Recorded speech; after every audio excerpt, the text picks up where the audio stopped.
नमस्कार दोस्तों। आज है 29 जनवरी 2022 और आज 29 जनवरी से करंट अफेयर्स के जितने भी इम्पोर्टेंट क्वेश्चन बन सकते हैं सारे हम इस वीडियो में डिस्कस करेंगे और हर क्वेश्चन से रिलेटेड इम्पोर्टेंट फैक्ट्स भी मैं आपको बताऊंगा। दोस्तों, अगर आपने इस चैनल को अभी तक सब्सक्राइब नहीं किया है तो चैनल को सब्सक्राइब कर लो ताकि हर एक अपडेट आप तक टाइम पर पहुंच जाए। तो चलो दोस्तों, शुरू करते हैं आज के करंट अफेयर्स के अपडेट्स के बारे में। आज का पहला जो अपडेट है, आज का पहला जो क्वेश्चन है, डेटा गोपनीयता दिवस निम्न में से किस दिन मनाया जाता है? यानी डेटा प्राइवेसी डे किस दिन मनाया जाता है? तो सही जवाब है 28 जनवरी को मनाया जाता है। कब मनाया जाता है? 28 जनवरी को। इसके बारे में बात करते हैं तो प्रत्येक साल पूरी दुनिया में 28 जनवरी को डेटा गोपनीयता दिवस मना के रूप में मनाया जाता है। क्यों मनाया जाता है? गोपनीयता पर जागरूकता फैलाने के उद्देश्य से हर साल डेटा गोपनीयता दिवस मनाया जाता है। यह दिवस नागरिकों को अपनी व्यक्तिगत जानकारी की रक्षा करने हेतु प्रोत्साहित एवं जागरूक किया जाता है। तो अगर एग्जाम इस तरह का क्वेश्चन आता है कि डेटा प्राइवेसी डे किस दिन मनाया जाता है, तो आपका सही जवाब होगा 28 जनवरी को मनाया जाता है। अब चलते हैं अपने दूसरे क्वेश्चन की ओर। तो दूसरा जो क्वेश्चन है, नीति आयोग ने ग्रेट निकोबार में कितने करोड़ रुपए की एकीकृत परियोजना की शुरुआत की है? तो सही जवाब है 72,000 करोड़, 72,000 करोड़। ओके, इसके बारे में बात करते हैं तो नीति आयोग ने ग्रेट निकोबार में 72,000 करोड़ रुपए की एकीकृत परियोजना की शुरुआत की है। इसमें एक मेगा पोर्ट, एक हवाई अड्डा परिसर, 130 वर्ग किलोमीटर में विस्तृत शहर, सौर एवं गैस आधारित बिजली संयंत्र का निर्माण भी शामिल है। अगला जो पॉइंट है, अंडमान और निकोबार द्वीप समूह एकीकृत विकास निगम लिमिटेड परियोजना प्रस्तावक है। कौन है? ANIIDCO। तो ये आप पॉइंट नोट कर लीजिए, ये एक्चुअली इंपॉर्टेंट है, एग्जाम में आ सकता है, तो आप नोट कर लीजिए। हम चलते हैं अपने अगले क्वेश्चंस की ओर। अगला जो क्वेश्चन है, राष्ट्रीय बालिका दिवस निम्न में से किस दिन मनाया जाता है? तो सही जवाब है 24 जनवरी को मनाया जाता है। अब इसके बारे में बात करते हैं तो हर साल 24 जनवरी को भारत राष्ट्रीय बालिका दिवस के रूप में मनाता है। अब क्यों मनाता है? तो राष्ट्रीय बालिका दिवस की शुरुआत पहली बार साल 2008 में महिला एवं बाल विकास मंत्रालय द्वारा की गई थी। इस दिवस का मुख्य उद्देश्य लड़कियों के प्रति समाज का नजरिया बदलने, कन्या भ्रूण हत्या को कम करने तथा घटते लिंगानुपात के बारे में जागरूक पैदा करना है। तो अगर एग्जाम में क्वेश्चन आए कि राष्ट्रीय बालिका दिवस निम्न में से किस दिन मनाया जाता है, सही जवाब होगा 24 जनवरी। एग्जाम में क्वेश्चन घुमा के भी पूछा जाता है कि राष्ट्रीय बालिका दिवस किस दिन मनाया जाता है, तो सही जवाब होगा 24 जनवरी। तो एग्जाम में क्वेश्चन आए तो इसका आप आसानी से जवाब दे सकते हैं।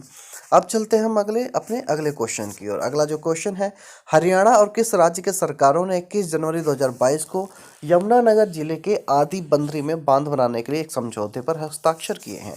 तो सही जवाब है हिमाचल प्रदेश। इसमें इंपॉर्टेंट है ये है कि ऑलरेडी 2-3 पॉइंट हम इस अलग अलग वीडियोस में बोल चुके हैं, तो इसे आप जरूर याद करके रखना क्योंकि एग्जाम में क्वेश्चन आ सकता है। तो सही जवाब क्या है? हिमाचल प्रदेश। इसके बारे में बात करते हैं तो हरियाणा और हिमाचल प्रदेश सरकारों ने 21 जनवरी 2022 को यमुनानगर जिले के आदि बद्री में बांध बनाने के लिए समझौते पर हस्ताक्षर किए हैं। यह बांध पौराणिक सरस्वती नदी का कायाकल्प करेगा। यह हरियाणा में हिमाचल प्रदेश की सीमा के पास स्थित है। कहाँ स्थित है? हरियाणा में हिमाचल प्रदेश की सीमा के पास स्थित है। इस जगह को सरस्वती नदी का उद्गम स्थल माना जाता है। इसके अलावा इस क्षेत्र को तीर्थ स्थल के रूप में भी विकसित किया जाएगा। ठीक है, तो अगर एग्जाम में क्वेश्चन आता है तो आप इसका आसानी से जवाब दे सकते हैं। अगले क्वेश्चन की तरफ चलते हैं। हाल ही में भारतीय प्राणी सर्वेक्षण, जिसे ZSI कहा जाता है, ने यूनेस्को के विश्व धरोहर स्थल का टैग प्राप्त करने के लिए किस राज्य के लिविंग रूट ब्रिज हेतु कुछ हरित नियमों को रेखांकित किया है? तो सही जवाब है मेघालय। क्या है? मेघालय। आप नोट कर लीजिए। अब इसके बारे में बात करते हैं तो हाल ही में भारतीय प्राणी सर्वेक्षण ने यूनेस्को के विश्व धरोहर स्थल का टैग प्राप्त करने के लिए मेघालय के लिविंग रूट ब्रिज हेतु कुछ हरित नियमों को रेखांकित किया है। इन ब्रिजेस को जिंग क्रिंग जी भी कहा जाता है। क्या कहा जाता है? जिंग किंग जी भी कहा जाता है। इसका अगला पॉइंट है, इनका निर्माण पारंपरिक जनजातीय ज्ञान का प्रयोग करके रबर के वृक्षों की जड़ों को जोड़ तोड़कर किया जाता है। मुख्य रूप से इन्हें धाराओं या नदियों को पार करने के लिए बनाया जाता है। तो अगर एग्जाम में इस तरीके का क्वेश्चन आता है तो आप इसे आसानी से सॉल्व कर सकते हैं। अगला जो पॉइंट है, 28 जनवरी 2022 को किस महान स्वतंत्रता सेनानी की 157वीं जयंती है? तो सही जवाब है लाला लाजपत राय। ठीक है, जैसे एक फेमस डायलॉग था, लाल बाल पाल तो इसमें लाल का मतलब था लाला लाजपत राय, इनके बारे में बात करते हैं। तो 28 जनवरी 2022 को महान स्वतंत्रता सेनानी लाला लाजपत राय की 157वीं जयंती है, इनके बारे में बात करते हैं। उनकी देशभक्ति के लिए उन्हें पंजाब केसरी और लायन ऑफ पंजाब का खिताब भी दिया गया था।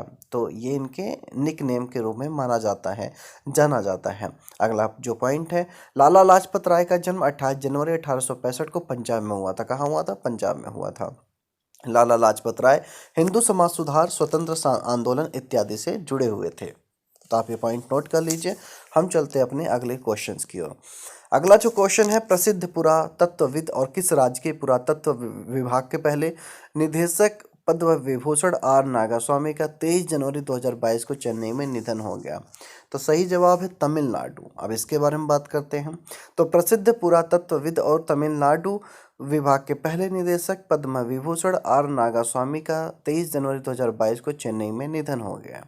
अगला जो पॉइंट है, नागास्वामी को महाबलीपुरम में मूर्तियों पर उनके पुरालेख अनुसंधान के लिए जाना जाता है। अगला जो पॉइंट है, नागास्वामी को 2018 में पुरातत्व में उनके शोध कार्य के लिए पद्म भूषण पुरस्कार से सम्मानित किया गया था। वो कलाई मामाड़ी पुरस्कार के प्राप्तकर्ता भी थे, जो तमिलनाडु सरकार का सर्वोच्च नागरिक पुरस्कार है। तो कहाँ निधन हुआ, किनका निधन हुआ? तमिलनाडु में। किनका निधन हुआ आर नागास्वामी का। कब हुआ? 23 जनवरी 2022 को। चलिए अगले क्वेश्चन की तरफ रुख करते हैं। अगला जो क्वेश्चन है, गूगल ने हाल ही में भारतीय एयरटेल में कितने अरब डॉलर का निवेश करने की घोषणा की है? तो सही जवाब है 1 अरब डॉलर। अब इसके बारे में बात करते हैं। तो गूगल ने भारतीय एयरटेल में 1 अरब डॉलर का निवेश करने की घोषणा की है। इसमें 70 करोड़ डॉलर यानी 5,224 करोड़ रुपए का इक्विटी निवेश भी शामिल है। इससे एयरटेल में गूगल को 1.28% हिस्सेदारी मिलेगी। गूगल यह निवेश Google for India digitalisation fund के हिस्से के तौर पर कर रही है। तो गूगल ने हाल ही में भारतीय एयरटेल में कितने अरब डॉलर का निवेश करने की घोषणा की है? 1 अरब डॉलर का। तो ये दोस्तों आज के करंट अफेयर्स के बारे में हमने बात किया है।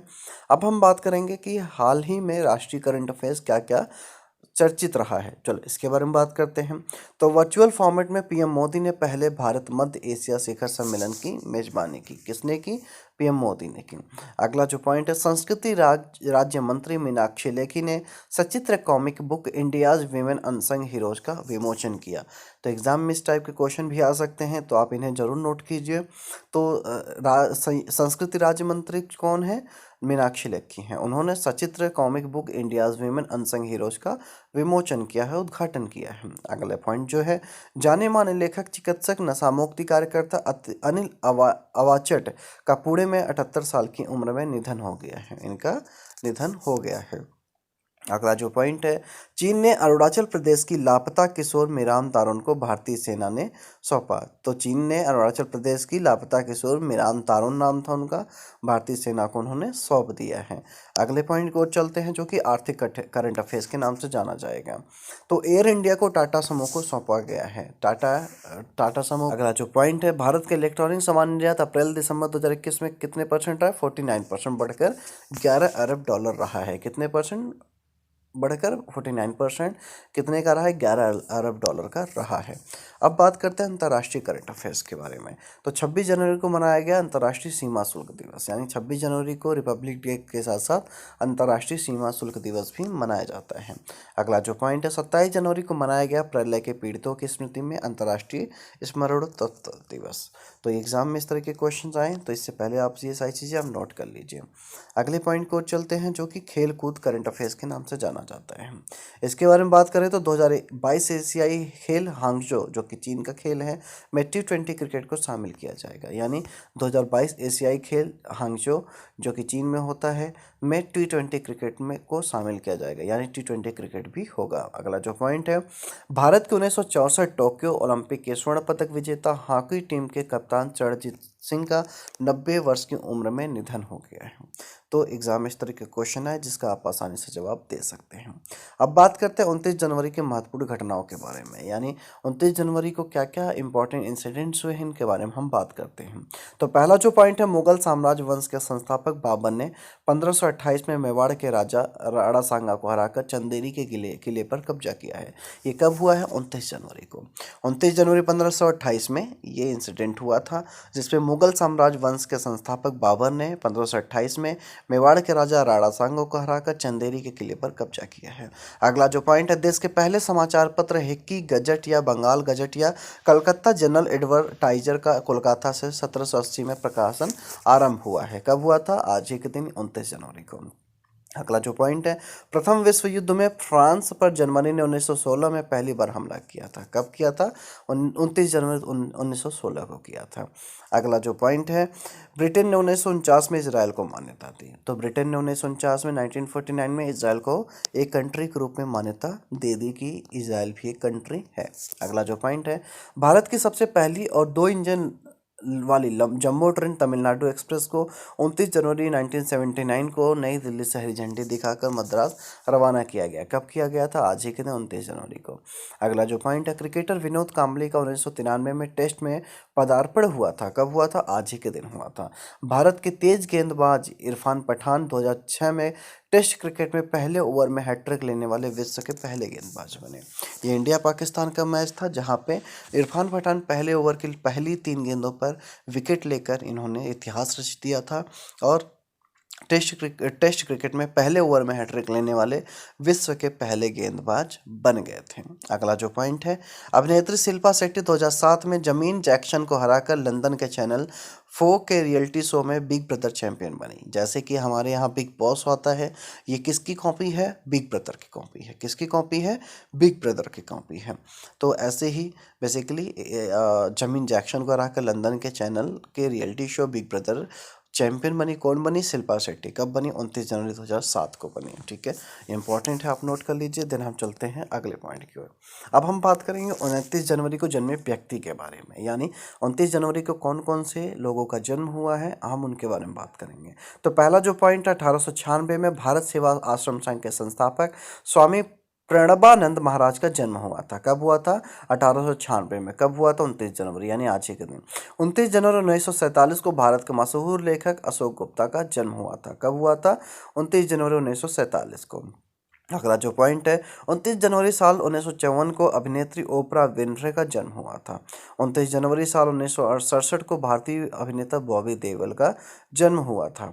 अगला जो पॉइंट है, 1970 में शूटिंग ओलंपिक 2004 और रजत पदक जीतने वाले कर्नल राज्यवर्धन सिंह राठौड़ का जन्म हुआ था, जो कि अब बीजेपी के एक नेता भी हैं। ठीक है, तो इनका जन्म कब हुआ था? 29 जनवरी, आज ही के दिन 1970 में हुआ था।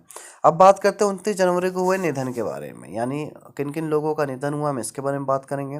तो 1597 में उदयपुर मेवाड़ में सिसोदिया राजवंश के राजा महाराणा प्रताप की मृत्यु हुई थी। किनकी मृत्यु हुई थी? महाराणा प्रताप की मृत्यु हुई थी। कब हुई थी?